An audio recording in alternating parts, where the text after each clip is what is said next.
All right, hello. We're starting over. So big picture overview, this time typed instead of handwritten. And it's just going to be time periods 1 through 9 to understand the big picture for each time period. And I don't even think this is going to work. Okay. See, I knew it wasn't going to work. Oh, I thought I had the text box. Okay.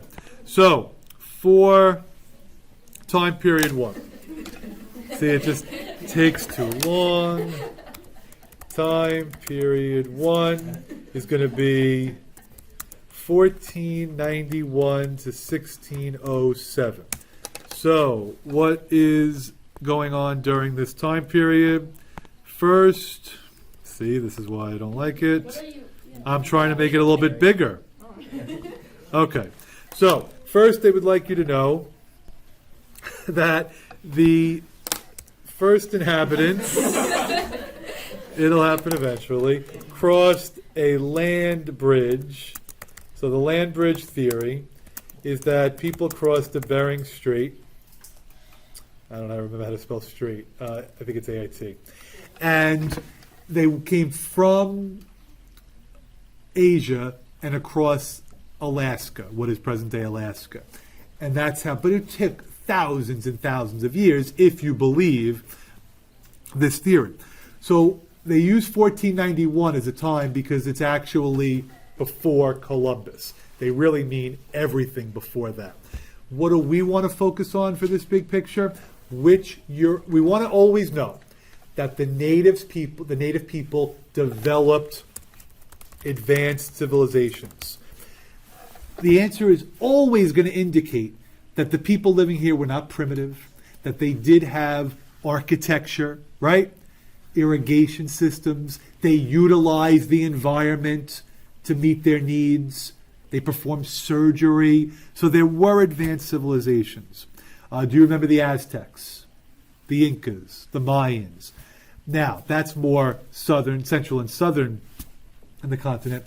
But what European country is going to be the first ones to permanently settle here? The Spanish. And the first Spanish settlement is 1565, and it's at St. Augustine, Florida. And for the Spanish, we want to remember the 3 G's. Gold, so they're arriving for money. God, they want to spread Catholicism. And glory, they want to be powerful.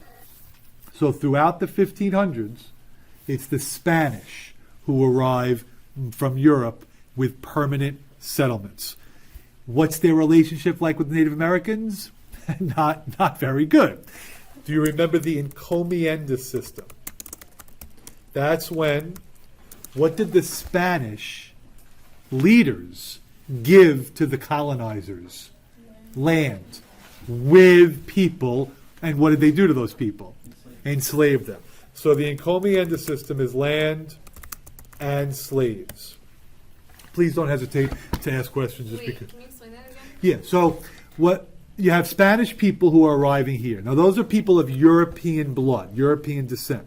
The crown said you can have this area of land.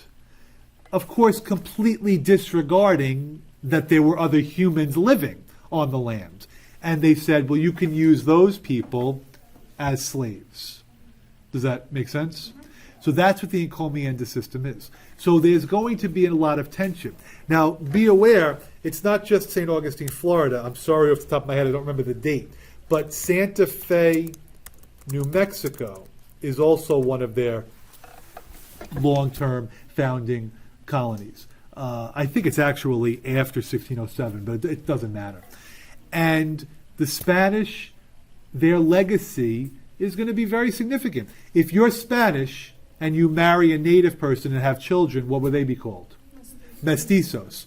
Are they going to be as highly ranked as the... No. So at the top of the system, I guess they were like the Peninsulares, and then there's going to be mestizos. Now, what if you're mixed native and mestizo? Then those would be like mulattoes. No, mulattoes was the Africans. I'm sorry, you're correct. Creoles, right? So you're going to have different levels of the Spanish hierarchy here. I think you guys want big picture, right? To me, that's big picture. But I'll add one thing to it. The British do try to colonize during this time period, but they failed. That's Roanoke. 1584 to 1590 is Roanoke. It's on the coast of Virginia and North Carolina. And as somebody just said in the back, it's called the Lost Colony. Oh, I can't type on the Surface. Surface meaning Microsoft, if anybody's listening. And they arrived, but then the leadership had to go back to fight the Spanish Armada. When they returned, they could not find any of the colonists. Okay? Big picture, quick, 5 minutes. Everybody good on time period 1? No questions? Okay. So now, so typing is better than handwriting? Okay. So now we go to, I just hope it's in the window of the slide. Okay. So now we go to time period 2, and that is going to be 1606. Sorry. Ugh. It's because my fingers are too fat. Time period 2, 1607 to 1754. All right. So now why are they beginning in 1607?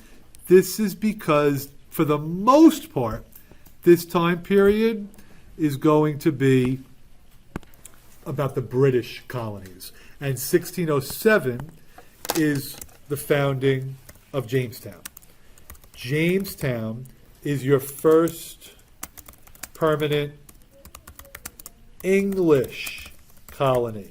So many people think that's the beginning of the country.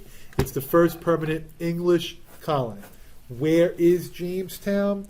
It is located in what is today Virginia, but that's referred to as the Chesapeake region, because Chesapeake Bay is the waterway. And why did the people come to Jamestown?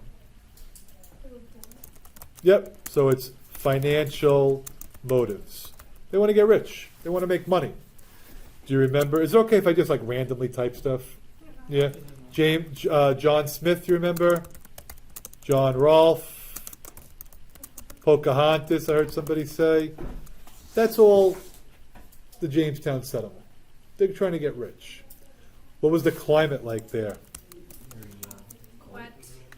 What's that? Yeah, warm, so that's not good for diseases are going to spread. It's good for disease. Yeah, it's good for disease to spread, right. The people who arrived, how would you describe them? Yeah, it's male. It's almost all men. Because they're not expecting it to be a permanent, when I say permanent, they're expecting to bring people back later on. Let's first arrive and make some money. They struggled early. What crops saved them? Tobacco. If it weren't for tobacco, and it was a really good strain of tobacco. I'm not a smoker, but apparently it was a very addictive and good tasting strand. That saves the colony. Is everybody clear on Jamestown? But now the British keep going. So by the way, if you want to know 1619, that's when the first ship of Africans arrive. 1619 is the first time where you're going to see African slaves. Before that, do you remember indentured servants? So they would pay Europeans to come over here, and they'd have to work to pay off what the cost of the ship was. Okay, so now we have 1620 is going to be the Plymouth colony. And then 1629 is going to be Massachusetts Bay.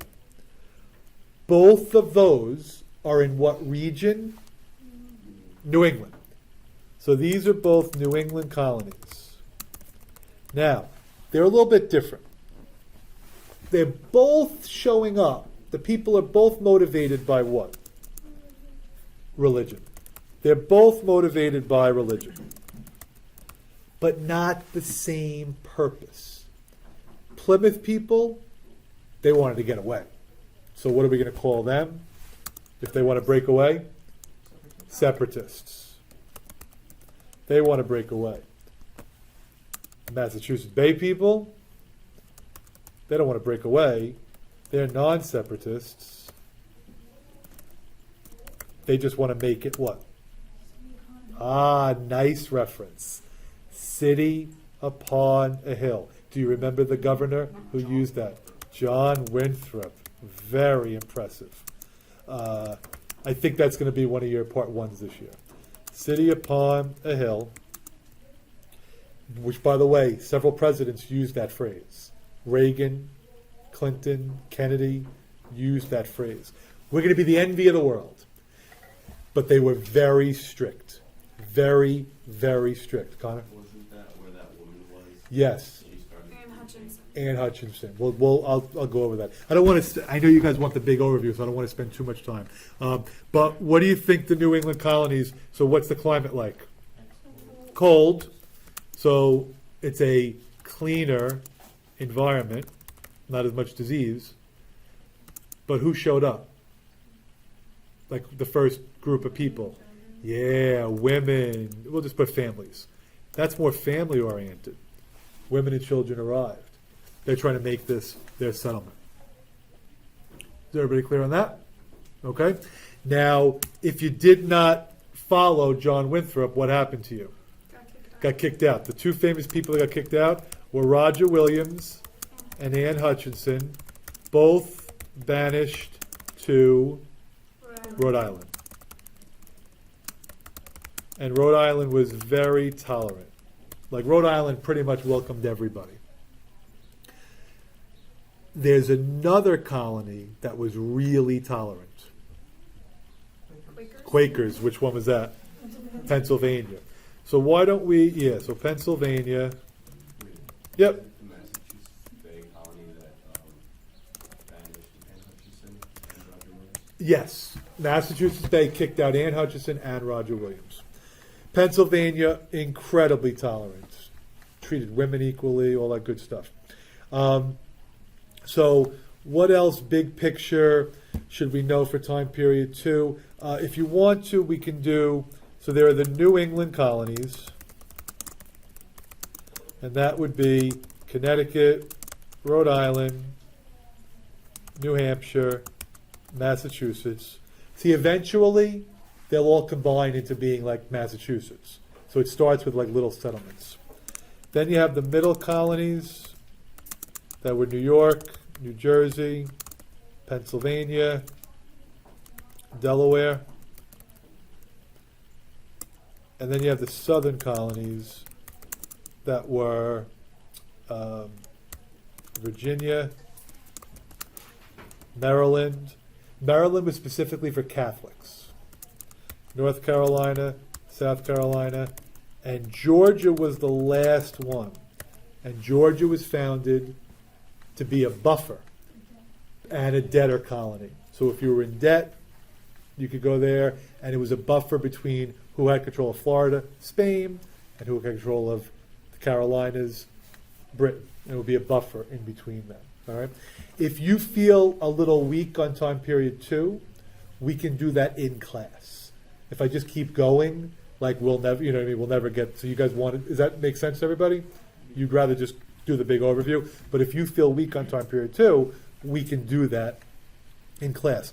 I will say one last thing, just be aware that in 1676 was Bacon's Rebellion, and that's when the poor farmers, backcountry people in Virginia, were upset that the governor wasn't protecting them. So they staged a rebellion, but they killed the wrong Native Americans, and he died of dysentery, Nathaniel Bacon. So it didn't matter. But we can do that later on.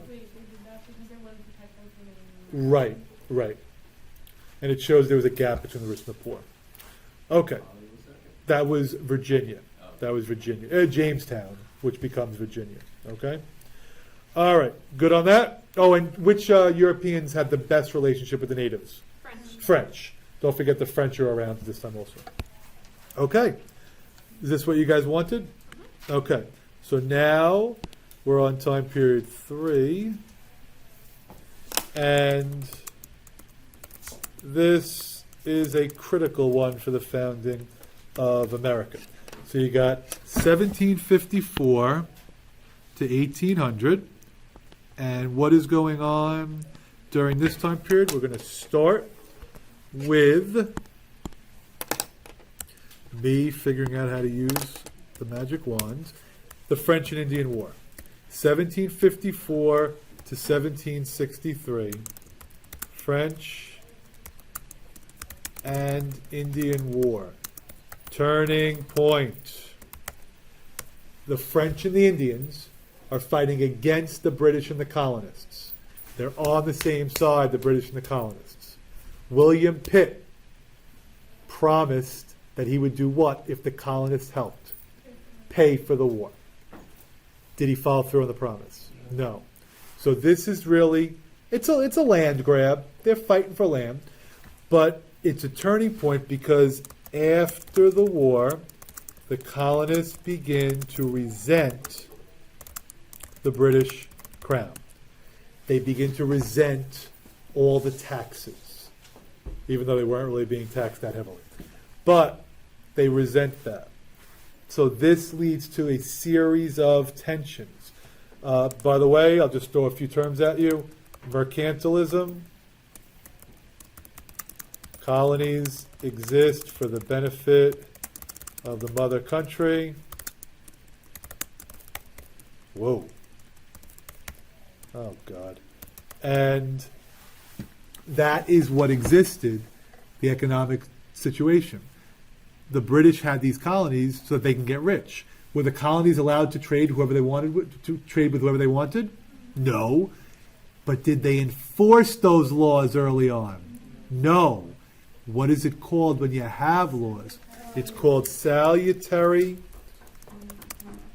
neglect. The laws, they were called the Navigation Acts. Navigation Acts were passed but not enforced. This changes after the French and Indian War. This is a big concept. A few people texted me this over the vacation asking. They didn't understand it. Does anybody here not understand? They have laws, but they didn't enforce them. Now they start to enforce them, and the colonists get really angry. They get upset. So if you had to list like 3 new taxes that are going on. So basically 1763 to 1776 is going to be causes of the American Revolution. So what is it? Let's just jot down anything you can think of. That's like a tax. Connor. Tea Act. What else? Sugar tax. Sugar Act. Stamp Act. Quartering Act. Good. That's when you had to provide housing for the soldiers. That's much later, but that's the Quartering Act. That you had to provide housing? Yeah. That's this. Yeah. You remember the Boston Massacre? That's a problem. Remember? That's going to be, so it's going to be the Boston Tea Party because of the Tea Act, right? And then the response of Parliament is the Intolerable Acts. That's when they really came down tough on the colonies. Big picture, just keeping it the big picture, okay? But what document? God, I was with somebody who didn't know Thomas Paine the other day. I started to cry. Yeah. I think he's big time. Am I wrong? Yeah. Wasn't at Starbucks, though. No. Big time, right? Thomas Paine wrote what pamphlet? Common Sense. He's everywhere. He told the colonists in this pamphlet, if the government is unjust, what should you do? Rebel. And that's why a lot of people think that if it weren't for him, the revolution may never have happened. Very, very important figure. So what happens in 1776? Declaration of Independence. Right? Kate, you good? Okay. Then, but it's always good to know that they actually started fighting before they declared independence. Lexington and Concord is the fighting took place before they declared independence. That was something that they emphasized on the training videos that I watched last year. And then, so 1776 to 1783 is our American Revolution. So that's the actual fighting. But we wrote a new constitution before the treaty was signed. What's our first constitution? Articles of Confederation. I might review that in detail also. That would be a nice essay. The Articles of Confederation gave most of the power to who? Yeah, states' rights constitution. They just got finished with an overbearing government. Did I make a mistake? No. You're looking like I made a typo. And now they're going to make a document that gives more of the authority to the states. What did every state have the right to do? Make their own currency. Make their own currency. It was very difficult. Okay? And then anything from 1787 to 1800, that's going to be the constitutional era. That's when we write a new constitution, and that we still have today. And we're going to call it the early republic, and that would be George Washington, and of course, Alexander Hamilton. You think people remember Alexander Hamilton? You don't think so, Kate? No. All right. We'll have to go over it again. Were you here for the lesson? Oh. I think people remember. You think people remember it? My God, it was like my favorite. 2 weeks ago. You didn't like the soundtrack? What? You didn't like the soundtrack? It was alright. Oh, breaks my heart. Best songs that you played. What? The best songs, the ones that you played weren't the best songs. Oh, really? Oh, yeah. Okay. The truth comes out. Yeah. The truth comes They weren't out. the best. I'm totally deleting this. Satisfied now. is my favorite song. Totally deleting this. All right. I feel like an utter failure in life now. I got my work cut out for me next year. What? Oh, I love it. All right. 1800 to 1848. Time period 4. 1800 to 1848. Okay? So we are going to call this, it could be a lot of things, but we'll start by saying that it's the antebellum period. And why are we calling it the antebellum period? Or the Civil War. Before the Civil War. Good. Bellicose. That word means warlike, military, fighting. Ante means before. It's before the fighting. So you want to be able to try to put things in perspective. And really, if I'm going to say the antebellum period, of course, I have to really go all the way to 1860. But the time periods overlap. You understand that, right? So what are we going to need to know for this time period? First is going to be the Jeffersonian era. So Jefferson is really 1800. I'm going to say all the way to 1816. Does that mean he was president for the whole time? No. Because Madison was his Secretary of State, and they both had 8 years as president. So is everybody clear on that? I'll review. That's like Louisiana Purchase, right? And, of course, the War of 1812 era. War of 1812, what are we fighting the War of 1812 over? What were the British doing to us? Impressment. What do we want to acquire? Canada. Those are the war hawks who wanted Canada, like Henry Clay. And who was attacking us? Native American. Native American attacks. That's the Battle of Tippecanoe that I never get anybody to understand. But the Jeffersonian Madison era is 1800 to 1816. Then we finished the War of 1812, and the Federalist Party disappears. They're gone. So what is the next time period? Era of good feelings.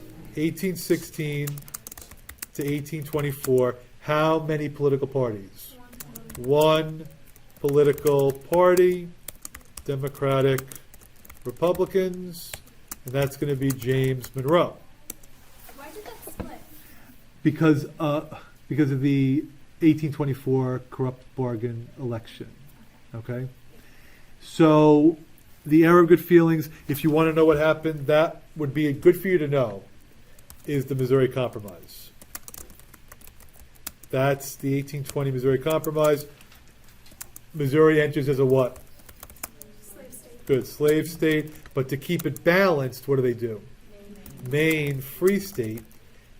And then the rest of the territory will be divided at what? 36 degrees, 36:30. So why is that like the era of good feelings? We're trying to keep people happy. We're trying to keep things balanced. So that's an early attempt at that. Did that also have like the, what's it, California? That's the 1850 compromise. Yeah. So we'll get to that. Okay? You confused on that? They always mix them up. Oh, okay. All right. Well, we'll do the best we can. All right. 1824 is the corrupt bargain. I reviewed this today. That's the election where 4 people run for president. Watch the other video so we can move on. But it ends with John Quincy Adams becoming the president, Andrew Jackson getting angry, and now you're going to have a 2 political party system again. So 1824 to 1848 is going to be the Jacksonian era, age of Jackson. There's going to be greater democracy during this time. There's going to be reforms. Who's fighting for various reforms during this time? Like who's fighting to end slavery? Women. Abolitionists, women being them. Who's fighting for suffrage or the rights? Any rights? Suffragettes. Yeah, women are fighting. Who's fighting for reform for the mentally ill? Um, Dorothea Dix. What else are women fighting for?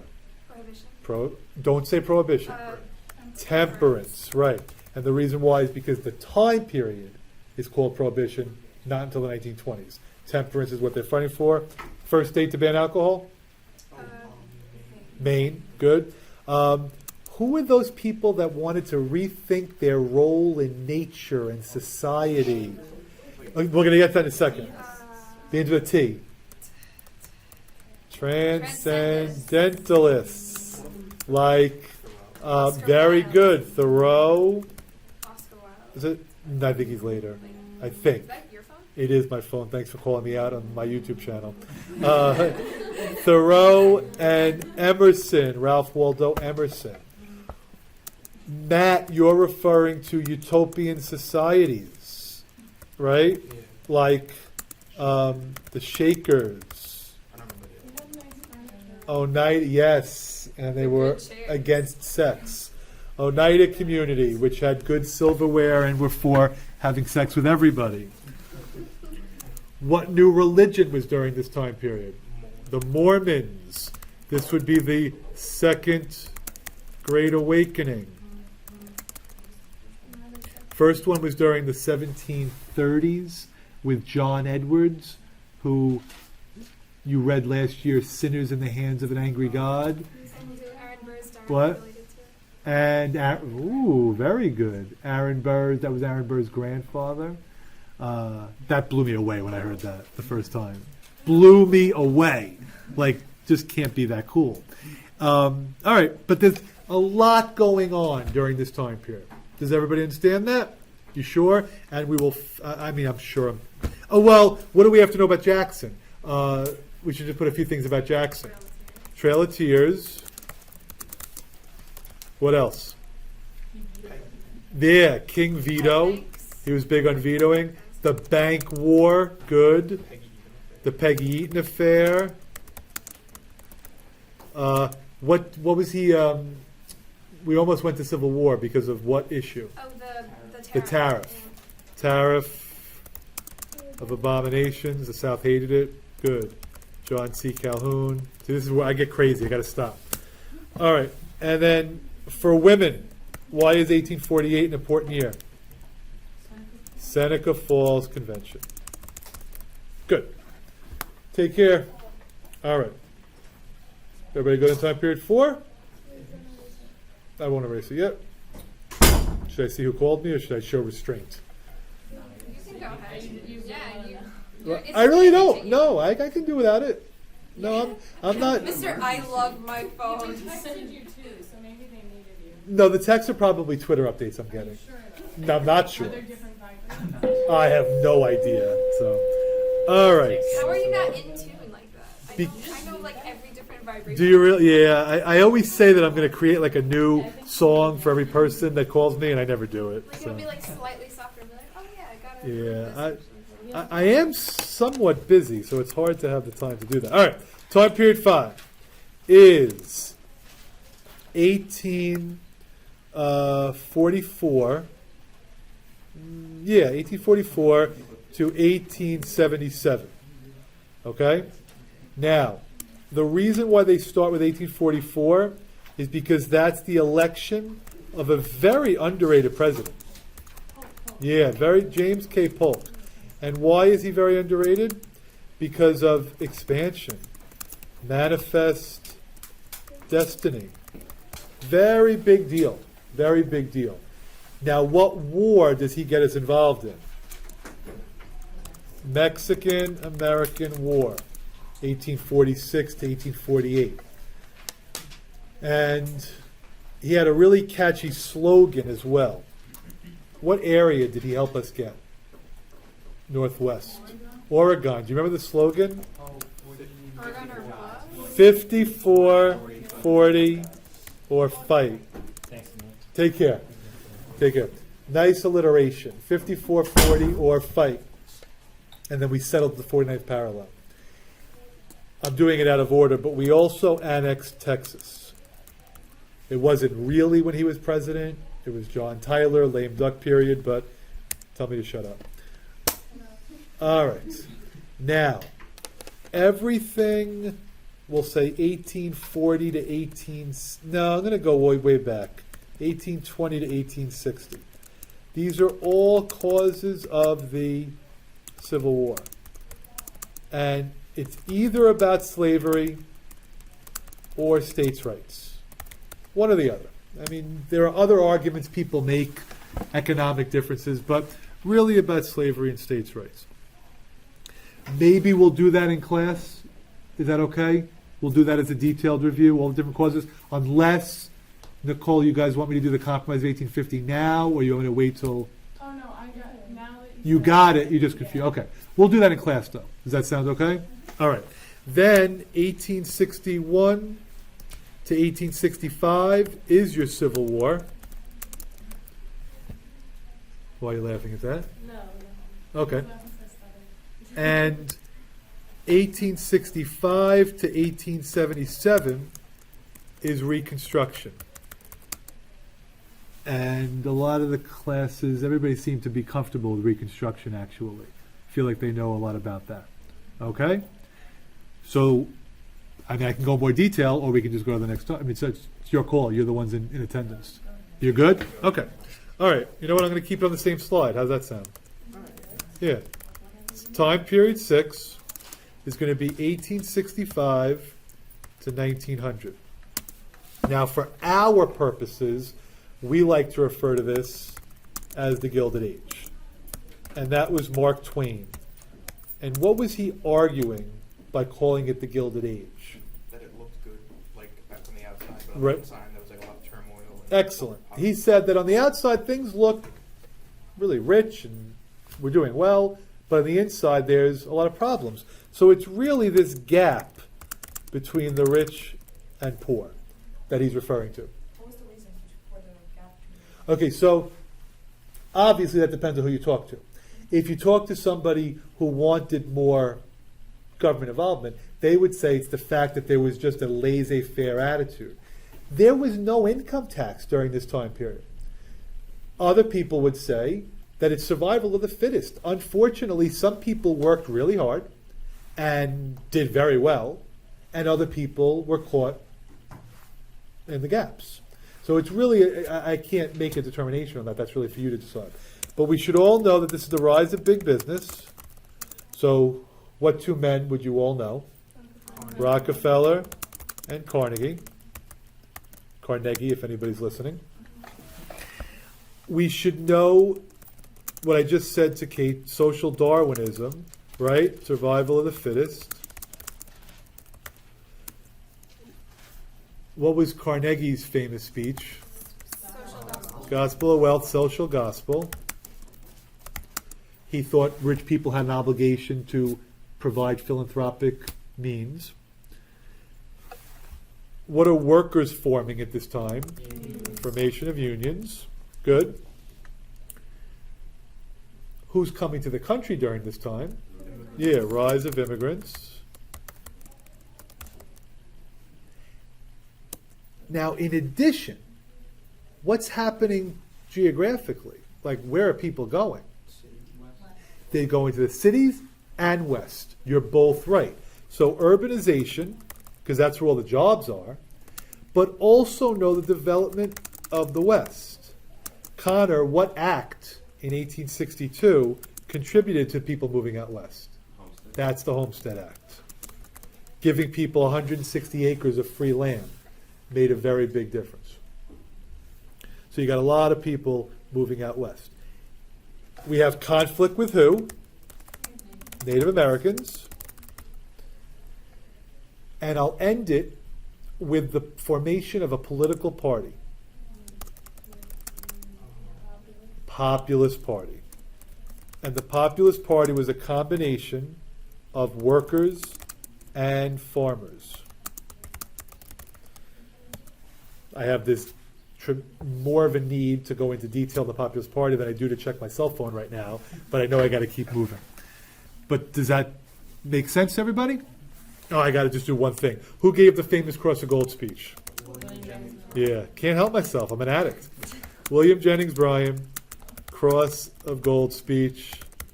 Don't forget Wizard of Oz, if you have to write about that.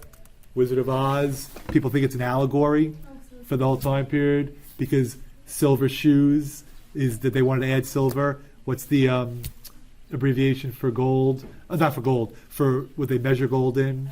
Ounces, OZ, so a lot of similarities. Emerald City. Emerald City. So. I know. Okay. Everybody good on that? All right. Time period 7. Time period 7. I always refer to this as a monster. I just feel, although I think you feel comfortable about it, but boy, is it a lot. Time period 7. So what do we have here? We have, after the Gilded Age, we're going to call that the Progressive Era. So 1890 to about 1920. So does that overlap with time period 6? So what I would love for you to know is that, yes, it does. Some historians believe that we shouldn't be calling it 2 separate periods. That we should be, I probably have paper over there if I do anywhere. That we should actually, go lower. So we should go higher. That we should actually say that it's a combination. That the Gilded, because what was the role of government? What was the role of government during the Gilded Age? It didn't exist, laissez-faire. What's the role of government during the Progressive Era? Hands-on. But I don't know how accurate that is, because during the Gilded Age, they did try to regulate. They had the Interstate Commerce Act and the Sherman Antitrust Act. It just wasn't effective. And during the Progressive Era, there were elements of laissez-faire. So sometimes people think we're better off putting the two together. What I'd like you to know is the famous strike during the Gilded Age, the Pullman strike, because the government, Cleveland, took the side of business. And then the Progressive Era, which is Teddy Roosevelt, Taft, and Wilson, were more on the side of the people, and Teddy Roosevelt was involved in the anthracite coal miners' strike, part of his square deal, where he made sure that people received heat. Does this sound familiar? No? So, okay, coal miners went on strike, Yeah. and Roosevelt said, you settle your dispute, union and owners, or else I'm taking over the mines. That's government hands-on. That's the progressive era. Make sense? Kate? That was the Pullman strike, where Cleveland said, you're interfering with a federal agency, so I'm going to make you go back to work. But the workers didn't receive any benefits. He just made them end the strike because he's on the side of business. I can't, it's okay. So, no, it's all right. So now, after the progressive era, we have 1940. Oh, and obviously I'm going to review this in class. But that's the women's rights movement, right? The suffrage movement, temperance. Who are the people that wrote about all the problems in society? The muckrakers. But we're going to review that in class again. Connor? The coal miner strike, that was the square deal, like his. That's part of his square deal, yes. Wait, who is that again? Teddy Roosevelt. All right. So what was the result of the strike? That they settled the strike, and the workers got maybe 2/3 of what they wanted. They didn't get everything. I don't want you to think he just favored the workers. That's not fair. He favors who? The people who would not have had heat had he not helped force a settlement. All right, 1914 to 1919 is World War I. And what would I like you to know about World War I? I'd like you to know the results. What did Wilson come up with as his plan for world peace? 14 points. And what treaty was negotiated? Treaty of Versailles. And what was included in both of those? League of Nations. And who did not join? The U.S. did not join, even though Wilson was a hero in France. And it's because the Senate refused to ratify the treaty. It was Article 10 that was going to make us compelled to get involved in any future conflicts if another nation was attacked. Sound familiar? All right. Alice and Grace, I still can't, I need to know where you're sitting. That's Alice, right? So annoying, because I should have tried. I by the end of the year, make sure I know. All right, I know you're looking at the clock. We got to get out of here. 1920s, your roaring 20s. If you were in class when we did that part 2 short answer, I went through all the different events. Harlem Renaissance, restricting immigration quotas, Sacco and Vanzetti trial, Scopes trial, the monkey trial, women's suffrage, prohibition, jazz age. What was our foreign policy? Isolationism.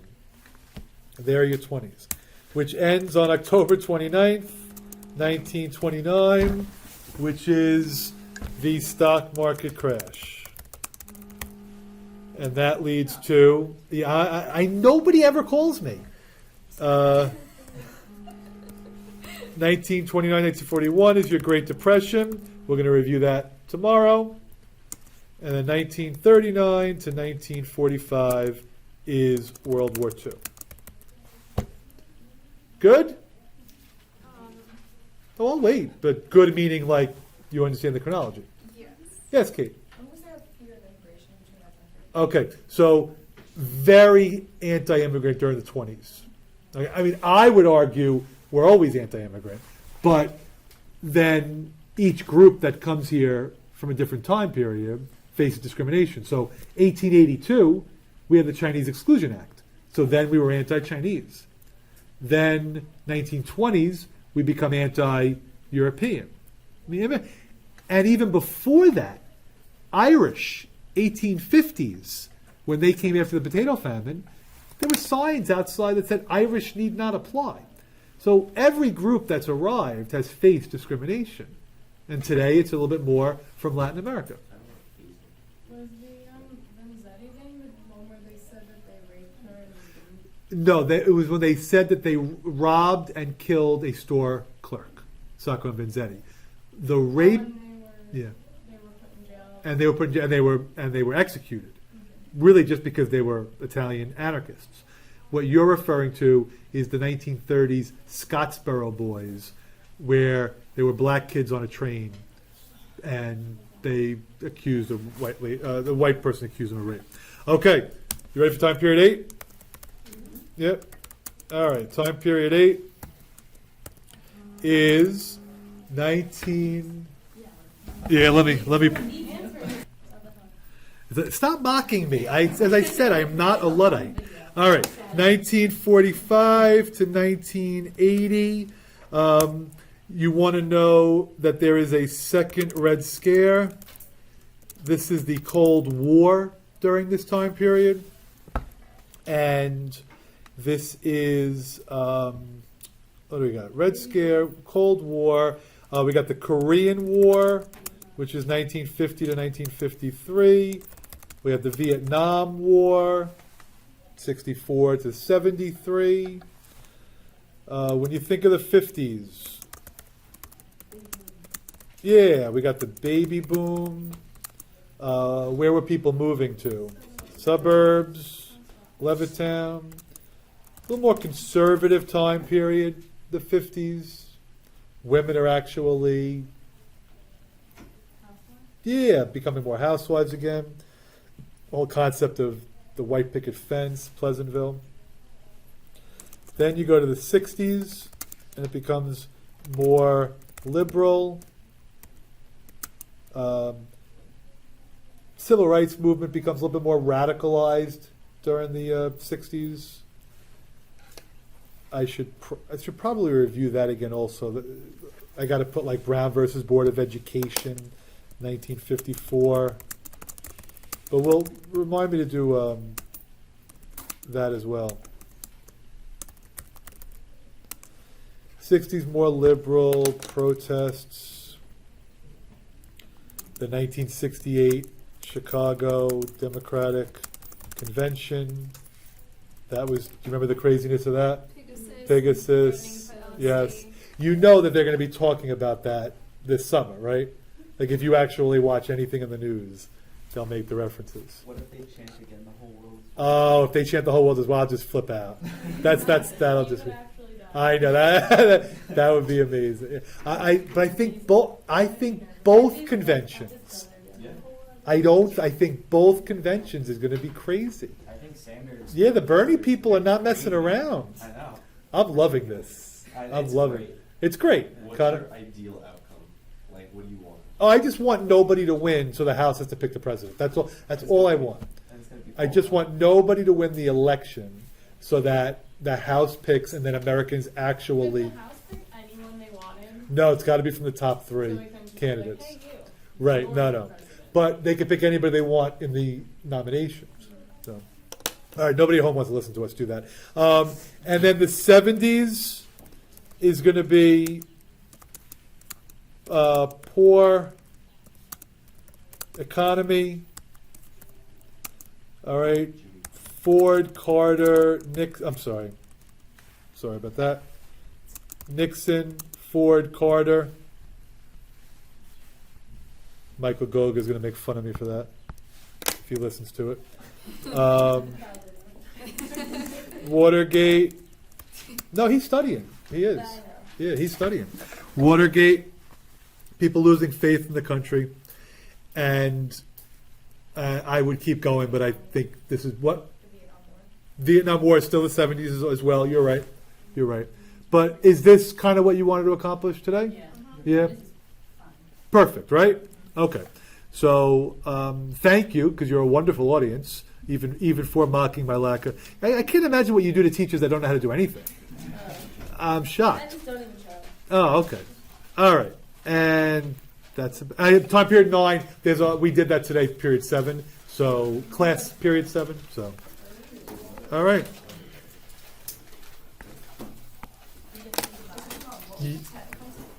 Ted,